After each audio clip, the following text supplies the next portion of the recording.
Bonjour à tous et bienvenue dans cette vidéo explicative des hybrides corporate.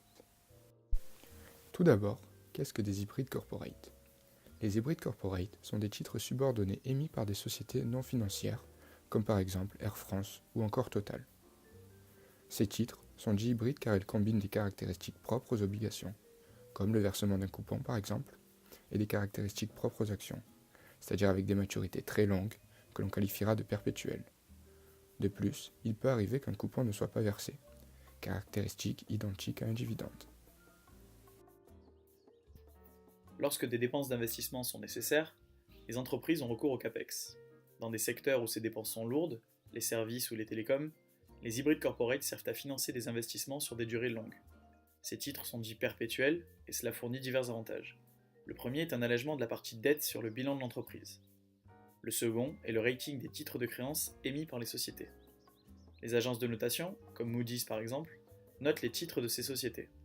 Les hybrides permettent alors d'émettre de la dette sans détériorer le profil financier de l'émetteur et son rating. Les agences de rating considèrent l'hybride pour moitié seulement comme de la dette. L'autre moitié est considérée comme du capital, propre à améliorer les ratios de crédit de l'émetteur. Pour expliquer le côté attractif de ce produit pour la comptabilité d'une entreprise, prenons l'exemple de deux sociétés. La première société est la société Martin Solveig.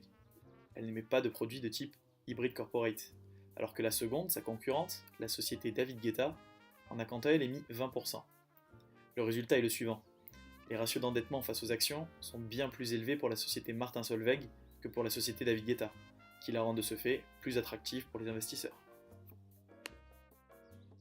Les hybrides corporate présentent des avantages côté entreprise.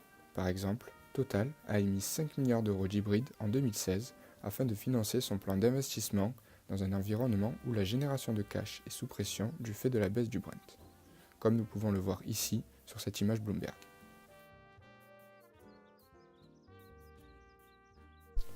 Nous pouvons ici voir une hybride corporate émise par Total en 2016 dont la première date de call est prévue pour le 18 mai 2022. Cette émission permet au groupe de limiter l'impact sur ses credit metrics afin de maintenir son rating en investment grade, c'est-à-dire AA. Comment? Les hybrides sont considérés par les agences comme de l'equity, à au moins 50%, et non comme de la dette pure. Cela tient en fait du fait que ces titres ne sont pas datés, ils sont perpétuels. Après avoir analysé les avantages de ces titres du côté de l'entreprise, intéressons-nous aux avantages du côté des investisseurs. De ce point de vue, aucun doute que le rendement proposé par ce type d'émission intéresse les gestions dans un environnement de taux bas. Pour le comprendre, prenons à nouveau l'exemple de Total. Total émet une hybride corporate en 2016 avec un coupon de 2,25%.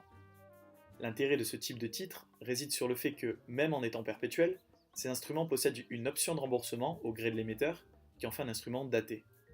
À cette date, soit le call est exercé et l'investisseur se voit rembourser de son prêt initial, soit l'investisseur reçoit une rémunération supplémentaire que l'on appelle communément un step-up, pour porter plus longtemps le titre. Dans le cas de Total, l'investisseur obtient aujourd'hui une rémunération supérieure de 225 BP au benchmark, mais recevra un step-up de plus 25 BP en 2026 et de plus 75 BP en 2041 si les titres ne sont pas collés d'ici là. On retrouve sur les hybrides corporate les risques classiques d'une obligation subordonnée, comme par exemple le risque de crédit, le risque de marché ou encore le risque de taux. Mais on retrouve en plus de cela des risques propres aux hybrides. On peut ainsi citer le risque de non-paiement du coupon. Le risque est très faible en période de croissance économique, mais peut néanmoins se produire pour des émetteurs en difficulté importante. Les conséquences sont souvent graves pour l'émetteur en termes d'accès futur au marché obligataire. Sa réputation est souvent entachée par ce type d'événement. De plus, si un dividende n'a pas été versé sur l'action, l'émetteur peut décider de ne pas payer le coupon sur l'hybride.